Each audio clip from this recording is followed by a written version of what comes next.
Yes, previous వీడియోలో ఎలాగైతే AI evolution ఎలా వచ్చింది, ఏఐ జనరేషన్ అంటే ఇప్పుడు మన జెన్జీ అలా తీసేసా.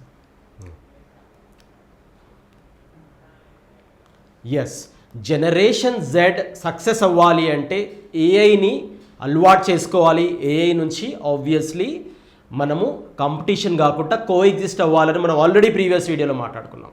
But first of all generation Z ఏఐలో సక్సెస్ అవ్వాలి అంటే అబ్సెషన్ నుంచి బయటికి రావాలి. ఇప్పుడు నడుస్తుంది ఏఐ ఎరా కాదు, జెన్జీ వరకు అయితే ఆర్ ప్రాబబ్లీ రాబోయే జెన్ ఆల్ఫా వరకు అయితే. ఎందుకంటే ఇప్పుడు నడుస్తుంది అబ్సెషన్ ఎరా. మనం చూస్తున్నాం హాలీవుడ్ అబ్సెషన్ సినిమా జస్ట్ ఒక 6 crores తోటి ఎలా 500 crores వసూలు చేసింది అని. అదే అబ్సెషన్ అక్కడ కాదు, ప్రతి దాంట్లో. అబ్సెషన్ అంటే ఏంటి? ఒకే దాని మీద విపరీతమైన ఇంట్రెస్ట్, గంటలు గంటలు దాని మీదనే స్పెండ్ చేయడం. For example mobile obsession, social media obsession, web series obsession, binge watch అని వింటాం మనం. ఒక్క వెబ్ సిరీస్ ఇవాళ రిలీజ్ అయింది అంటే 16 ఎపిసోడ్లు 18 ఎపిసోడ్లు కంటిన్యూస్గా బింజ్ వాచ్ చేయడం. సో ఇప్పుడు ప్రజెంట్ మన యూత్కి, మన జనరేషన్ జెడ్, రాబోయే జెన్ ఆల్ఫాకి బిగ్గెస్ట్ ప్రాబ్లం ఏంటి అంటే అబ్సెషన్ ఎరాలో ఉన్నారు వీళ్ళు.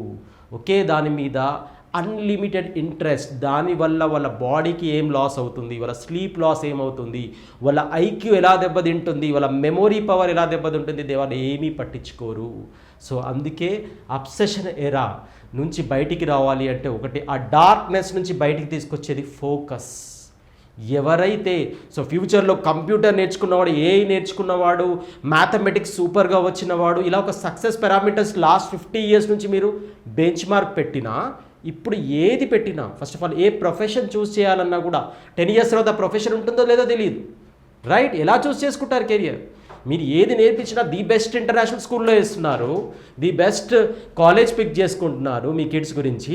బట్ ఇప్పుడున్న స్పీడ్ ఆఫ్ టెక్నాలజీ తోటి 10 years 15 years తర్వాత ప్రొఫెషన్ ఉంటుందా అసలు తెలియదు. బట్ వన్ థింగ్ మాత్రం ఇప్పటి నుంచే వాడి సక్సెస్కి, వాడి హెల్త్ వెల్ బీయింగ్ కోసం మీరేం చేయొచ్చు అంటే తన్ని అబ్సెషన్ నుంచి, తన్ని డిస్ట్రాక్షన్ నుంచి ఫోకస్ వైపు నడిపియడమే.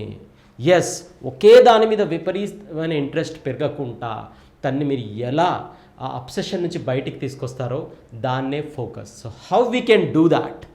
ఫోకస్ నుంచి బయటికి వచ్చి డిస్ట్రాక్షన్ నుంచి ఫోకస్ వైపు ఎలా, అదే క్లియర్గా ఈ స్లైడ్లో ఉంది. ఫస్ట్ గోల్స్ని క్లియర్గా సెట్ చేపియండి వాళ్ళతోటి. చిన్న చిన్న గోల్స్. సడన్గా మీరు you have to become that, అది అయిపోవాలి ఇది అయిపోవాలి అంటే నో. చిన్న చిన్న గోల్స్ సెట్ చేపించడం, దాని తర్వాత వాళ్ళకి దానివల్ల కలిగే ఒక లాస్ ప్రీచివేగా ఏదో మంచి చెప్పినట్టు కాదు, దే విల్ ఇమ్మీడియట్లీ రిజెక్ట్. లాజికల్గా చెప్పడం, ఓకే, అండ్ వాళ్ళని ఆల్మోస్ట్ బ్రైబ్ చేయడం దట్ ఓకే నీకు ఇది చేయడం వల్ల ఇది లాస్ అవుతుంది, రైట్? సో దానివల్ల వాళ్ళు యాక్చువల్గా దాని నుంచి బయటకు వస్తారు. అండ్ రియల్ లైఫ్ ఎగ్జాంపుల్స్ చెప్పడం, పొద్దాక పుస్తకాల్లో ఆర్ ఆటోబయోగ్రఫీస్లో కాదు, రియల్ లైఫ్ ఎగ్జాంపుల్స్ చెప్పడం. సో అలా మనము ఫోకస్ని వాళ్ళని ఈజీగా బిల్డ్ చేయొచ్చు. అండ్ సడన్గా మొబైల్ మానేయండి, సోషల్ మీడియా మానేయమంటే మానేసే జనరేషన్ కాదు ఇది. వాళ్లకు దానివల్ల లాజికల్గా ప్రాక్టికల్గా జరగబోయేటివి, ఎలా మీరు సెల్ఫ్ ఇండిపెండెంట్ అవ్వకపోతే ఇప్పుడు మీరు ఎంజాయ్ చేస్తున్న ఫ్రీడమ్ తర్వాత మీకు ఆల్మోస్ట్ పనిష్మెంట్ అయిపోతుంది. So that is what. So సక్సెస్కి ఫౌండేషన్ వేయడం అంటే ఇప్పుడు 100% బెస్ట్ ఇంటర్నేషనల్ స్కూలో, బెస్ట్ కాలేజో, బెస్ట్ గ్యాడ్జెట్ ప్రొవైడ్ చేయడం కాదు. వాళ్ళని అబ్సెషన్ ఎరా నుంచి బయటికి తీసుకొచ్చి ఎవరైతే డిస్ట్రాక్షన్ని ఈజీగా హ్యాండిల్ చేయగలుగుతారో, డిస్ట్రాక్షన్ నుంచి ఫోకస్గా బయటకు వస్తారో వాళ్ళు మాత్రమే సక్సెస్ వైపు ఆర్ అట్లీస్ట్ ఒక ప్రొడక్టివ్ లైఫ్ వైపు ముందుకెళ్ళగలుగుతారు. మిగతా అన్ని తర్వాత. Thank you.